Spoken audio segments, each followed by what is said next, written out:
சொந்தங்களே, நீங்கள் அனைவரும் நலமோடு இருக்கிறீர்கள் என்று நம்புகிறேன். கற்கோளம் பல மாற்றங்களுக்கு உள்ளாகிறது என்பதை நாம் புரிந்து கொண்டோம்.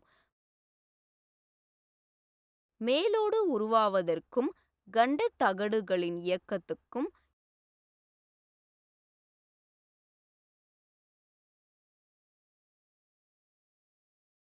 எரிமலைகள் மற்றும் பூகம்பங்களின் திடீர் வியத்தகு வெடிப்புக்கும் வழிவகுக்கும் மிக மெதுவான இயக்கங்கள் போன்றவை. இப்போது நாம் தொடர்வோம் மற்றும் கற்கோளத்தில் இயற்கையான மற்றும்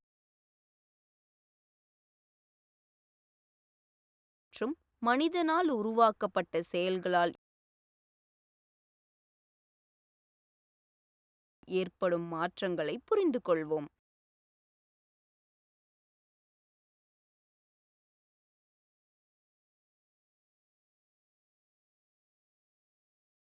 கற்றுக்கொள்வீர்கள்.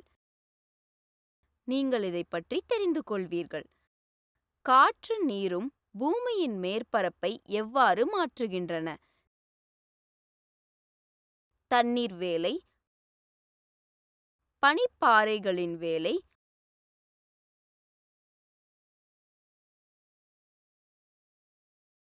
அலைகளின் வேலை, காற்றின் வேலை, தாவரங்கள் மற்றும் மனிதர்களின் செயல். முக்கிய வார்த்தைகள். வானிலை. பூமியின் மேற்பரப்பில் உள்ள பாறைகள் மற்றும் தாதுக்கள் உடைந்து அல்லது கரைதல்.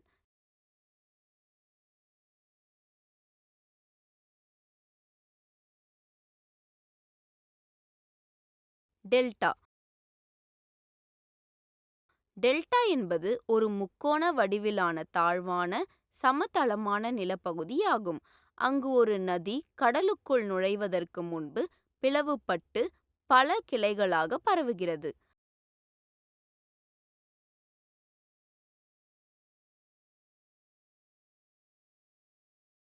பள்ளத்தாக்கு.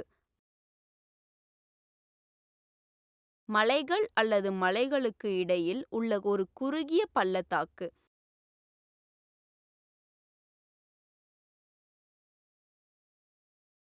பொதுவாக செங்குத்தான பாறை சுவர்கள் மற்றும் அதன் வழியாக ஓடும் நீரோடை.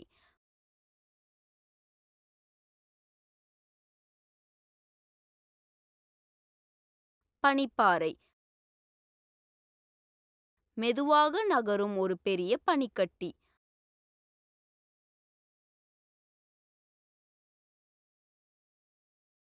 அரிப்பு. அலைகள், மழை அல்லது காற்றினால் மண், கல் போன்றவை படிப்படியாக சேதமடைந்து அகற்றப்படும் உண்மை.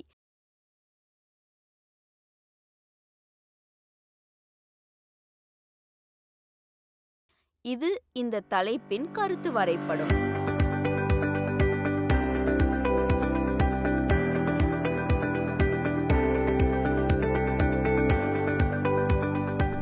காற்று நீரும் பூமியின் மேற்பரப்பை எவ்வாறு மாற்றுகின்றன? பூமியின் மேல் அடுக்கிலிருந்து வரும் உருகிய பொருட்களால் பாறைகள் உருவாகின.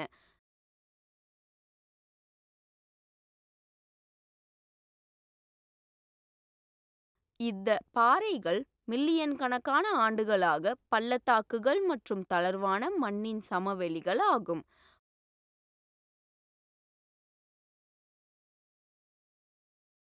மலைகள் மற்றும் பீடபூமிகளாக வெட்டப்பட்ட நதி பள்ளத்தாக்குகளாகவும் வடிவமைக்கப்பட்டுள்ளன. உண்மையில் கடினமான முதன்மை பாறைகள் சிறிய துண்டுகளாக உடைக்கப்படுகின்றன.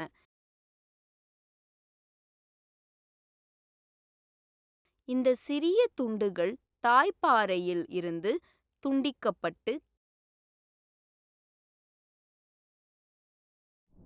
கீழே மற்ற இடங்களுக்கு கொண்டு செல்லப்பட்டு அங்கு சேமிக்கப்படுகின்றன.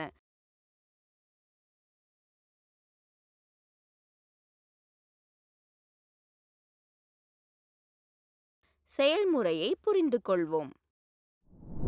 வானிலை. வானிலை என்பது வளிமண்டல சக்திகள் அல்லது வானிலை சக்திகளால் பாறைகளை படிப்படியாக சிதைக்கும் ஒரு செயல்முறையாகும்.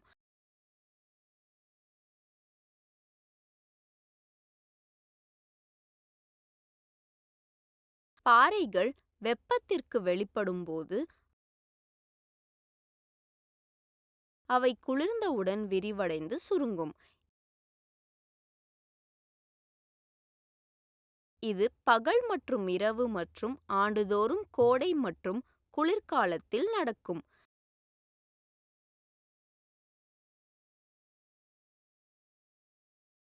மேற்பரப்பு பாறை சுருங்கி விரிவடைந்து மீண்டும் சுருங்கும் போது அது படிப்படியாக உடையக்கூடியதாக மாறி உடைக்கத் தொடங்குகிறது.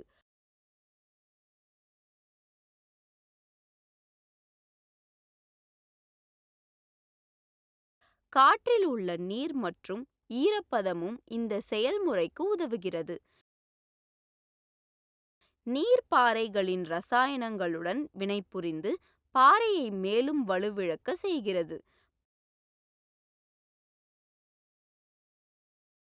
பாறைகள் வலுவிழந்து உடைக்கப்படும் இந்த செயல்முறைகள் வானிலை என்று அழைக்கப்படுகின்றன.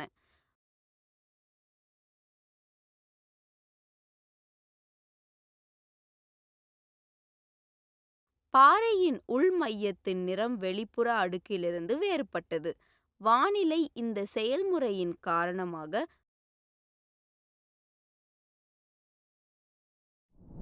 வெளிப்புற அடுக்கின் நிறம் மாறுகிறது.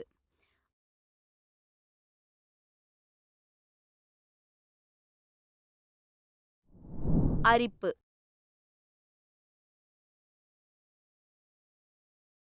பாயும் நீர் மற்றும் காற்று அதிக சக்தி கொண்டவை. மேலும் உயரமான இடங்களில் உள்ள பாறைகள் மற்றும் மண் மூடிகளை மெதுவாக அகற்றும். மழை, ஆறு, ஓடும் நிலத்தடி நீர், கடல் அலைகள், பனிப்பாறைகள் போன்ற பல வழிகளில் நீர் செயல்படுகிறது.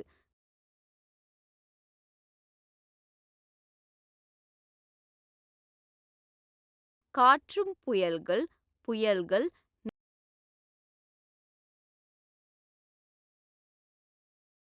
நிலையான காற்று போன்ற பல வடிவங்களை எடுக்கிறது. இந்த நகரும் முகர்வர்களால் பூமியின் மேற்பரப்பை செயலிழக்க செய்கிறது. அரிப்பு என்று அழைக்கப்படுகிறது.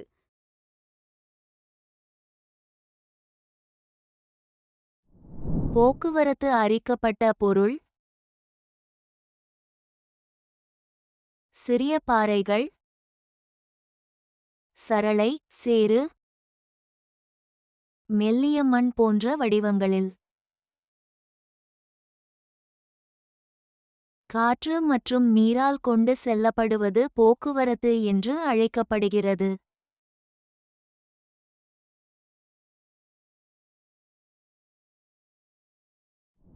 படிவு ஆறுகளும் காற்றும் வேகம் குறையும்போது அந்த பொருளை எடுத்துச் செல்லும்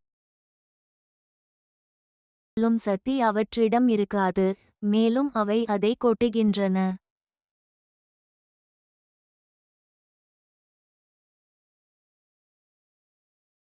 இந்த கொட்டப்பட்ட குப்பைகள் சமவெளிகளையும் ஆற்றுப்படுகைகளையும் உருவாக்க உதவுகின்றன. இதில் பெரும்பகுதி உண்மையில் ஆறுகள் மூலம் கடலுக்கு கொண்டு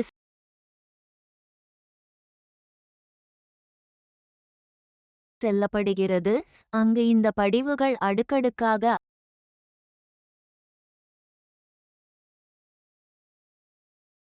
அடிப்பகுதியில் குவிந்து காலப்போக்கில் வண்டல் பாறைகளாக மாறுகின்றன.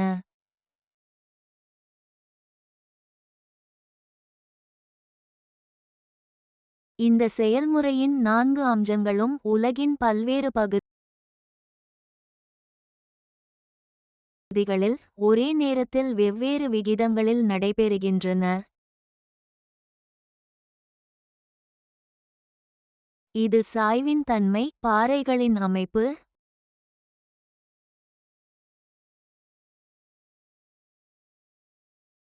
உள்ளூர் காலநிலை மற்றும் மனிதர்களின் குறுக்கீடு ஆகியவற்றை பொறுத்து. நீரின் பனி ஒரு நதியின் பனி அதன் மூலத்திலிருந்து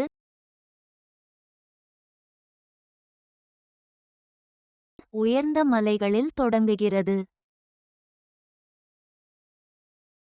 செங்குத்தான சரிவுகளில் இறங்கும்போது ஒரு நதியின் ஓட்டம் மிக வேகமாக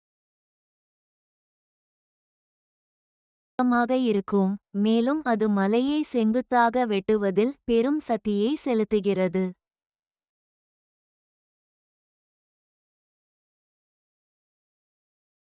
இதன் விளைவாக கீழே குறுகலாகவும் மேலே அகலமாகவும் ஒரு ஆழமான பள்ளத்தாக்கு உருவாகிறது.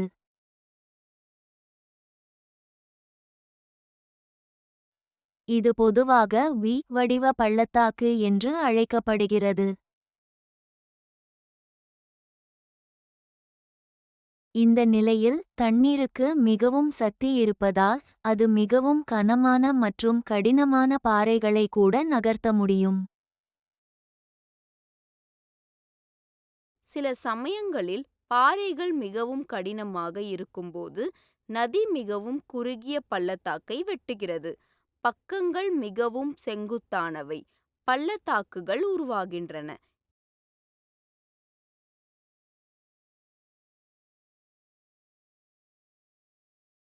எடுத்துக்காட்டாக, கோதாவரியில் ஏபியில் உள்ள பைசன் பள்ளத்தாக்கு,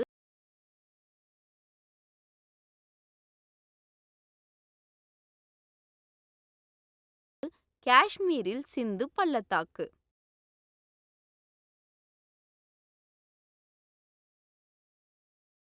உங்களுக்கு தெரியுமா, உலகின் மிக உயரமான நீர்வீழ்ச்சி ஏஞ்சல் நீர்வீழ்ச்சி ஆகும். அதன் உயரம் வெனிசுலாவில் உள்ள சுருன் நதியில் 979 மீட்டர்.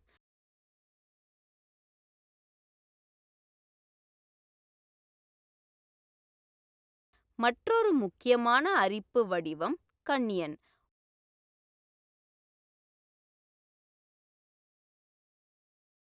ஒரு பள்ளத்தாக்கு செங்குத்தான பக்க சரிவுகளால் வகைப்படுத்தப்படுகிறது மற்றும் ஒரு பள்ளத்தாக்கு போல் ஆழமாக இருக்கலாம். ஒரு பள்ளத்தாக்கு அதன் மேல் மற்றும் கீழ் அகலத்தில் கிட்டத்தட்ட சமமாக இருக்கும்.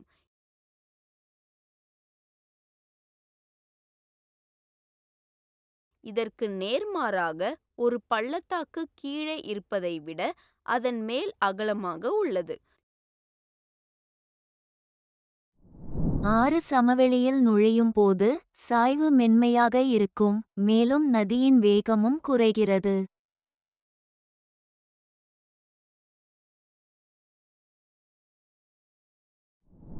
சில நேரங்களில் ஆற்றில் வெள்ளம் ஏற்படும்போது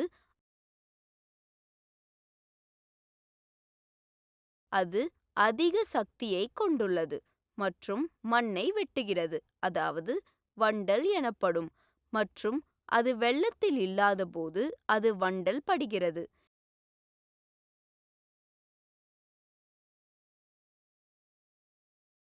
இவ்வாறு ஒவ்வொரு வெள்ளத்தின் போதும் ஒரு அடுக்கு வண்டல்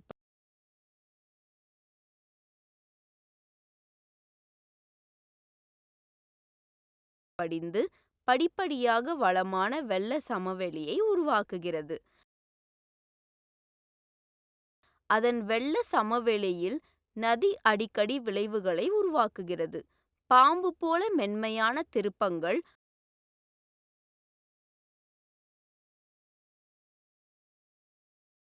ஒரு நதி கடலை அடையும் போது இன்னும் குறையாத நுண்ணிய பொருள் அதன் வாயில் படிந்து டெல்டாவை உருவாக்குகிறது.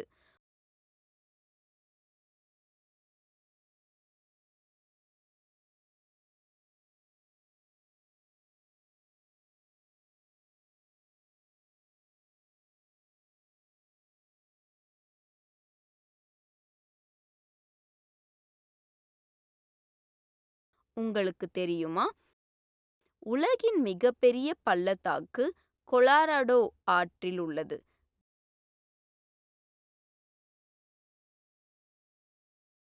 கிராண்ட் கேன்யன் 466 கிலோமீட்டர் நீளம் கொண்டது.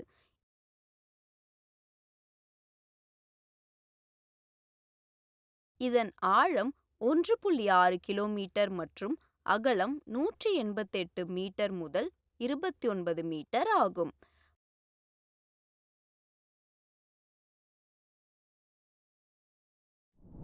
பனிப்பாறைகளின் வேலை.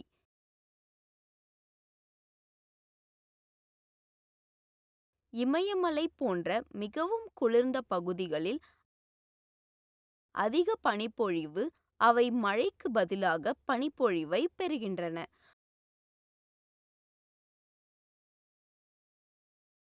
அது குவிந்து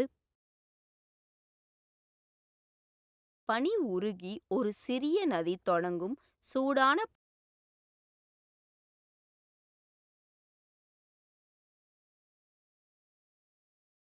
பகுதியை அடையும் வரை மெதுவாக கீழே பாய்கிறது.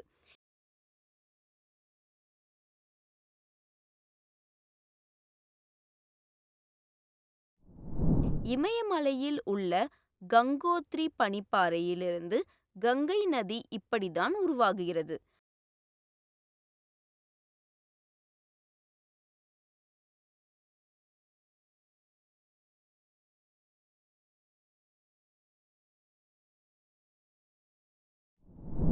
பனிக்கட்டியின் மெதுவான இயக்கம், அதாவது பனியாறு, பனிப்பாறை என்று அழைக்கப்படுகிறது.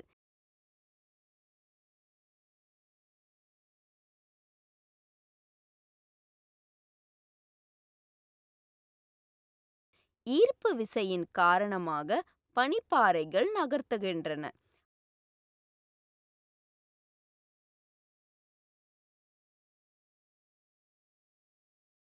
பனிப்பாறை உருகி நீராகி மாறுவதால்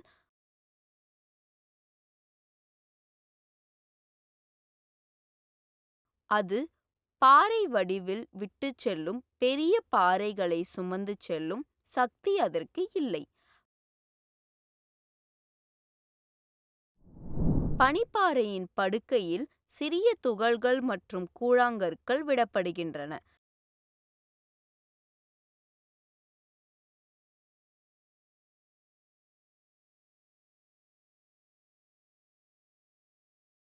பனிப்பாறை சிறிய கூழாங்கற்கள், கற்கள், மணல் போன்றவற்றை தன்னுடன் கொண்டு வருகிறது.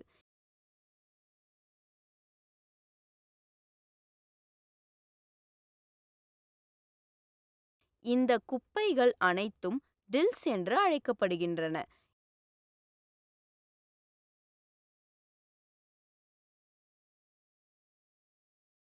இதன் படிவு மொரைன்ஸ் எனப்படும்.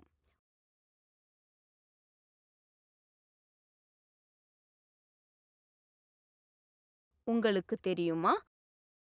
உலகின் மிகப்பெரிய டெல்டா சுந்தர்பன்ஸ் ஆகும்.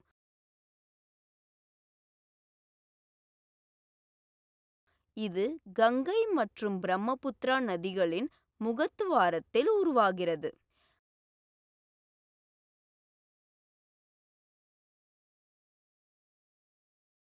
அலைகளின் வேலை. கடல் அலைகளால் ஏற்படும் அரிப்பு மற்றும் படிவு ஆகியவை கடலோர நிலப்பரப்புகளை உருவாக்குகின்றன.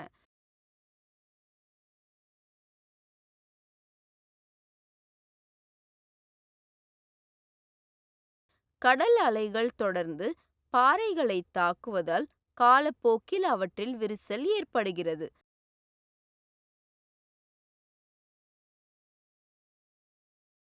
படிப்படியாக பாறைகளில் வெற்று குகைகள் உருவாகின்றன.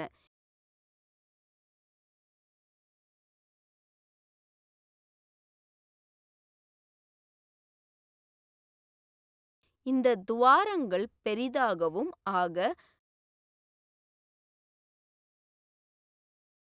குகைகளின் கூரை மட்டுமே எஞ்சியிருக்கிறது. மேலும் கடல் வளைவுகள் உருவாகின்றன.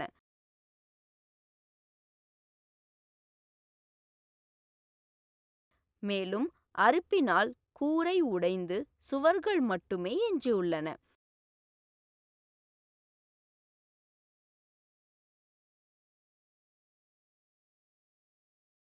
இந்த சுவர் அம்சங்கள் அடுக்குகள் என்று அழைக்கப்படுகின்றன.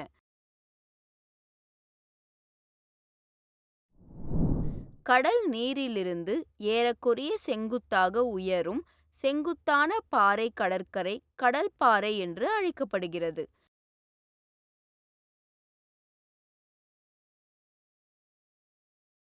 கடல் பாறைகள் மேலும் வானிலைக்கு வரும்போது அவை கரடு முரடான தொப்பிகளையும் விரிகுடாக்களையும் உருவாக்குகின்றன.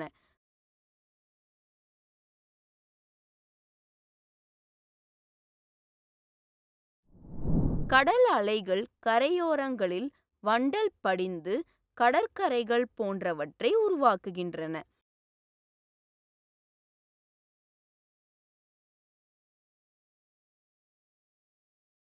காற்றின் வேலை.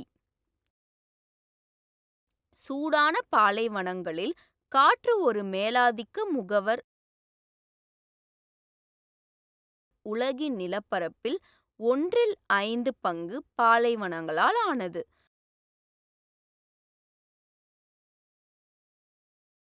மணல் குன்றுகள்.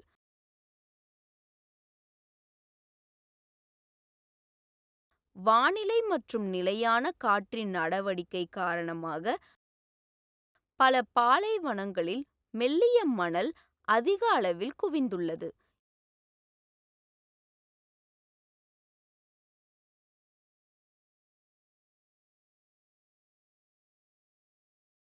இவை மணல் குன்றுகளை உருவாக்குகின்றன. இவை வலுவான காற்றுடன் நகரும் மணல் நிலையற்ற மலைகள்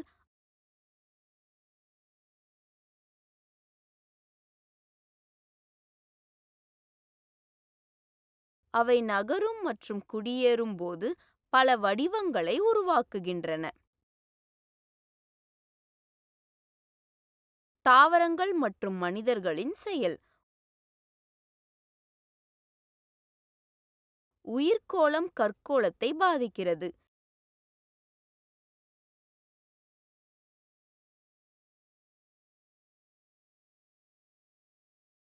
எப்படி என்று தெரிந்து கொள்வோம். மரங்கள், செடிகள் மற்றும் புல் ஆகியவை பாறைகளின் வேர்களை நன்றாக விரிசல் அல்லது துளைகளுக்குள் செலுத்துவதன் மூலம் பாறைகளின் வானிலைக்கு பங்களிக்கின்றன.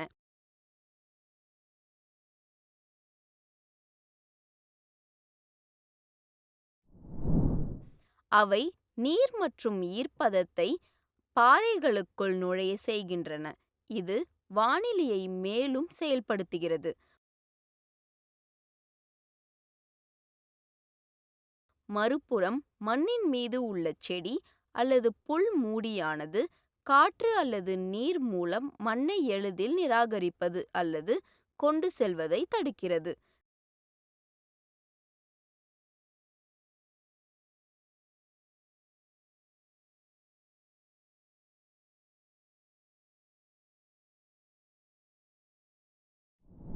மேலும் தொழில் புரட்சிக்குப் பிறகு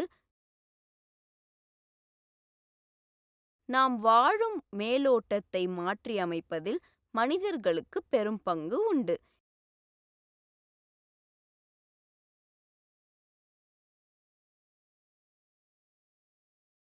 எனவே இந்த காணொளியில் பூமியின் கற்கோளம் மாற்றுவதற்கு காற்று, நீர், தாவரங்கள் மற்றும் மனிதர்கள் எவ்வாறு பங்களிக்கிறார்கள் என்பதை நாம் புரிந்து கொண்டோம்.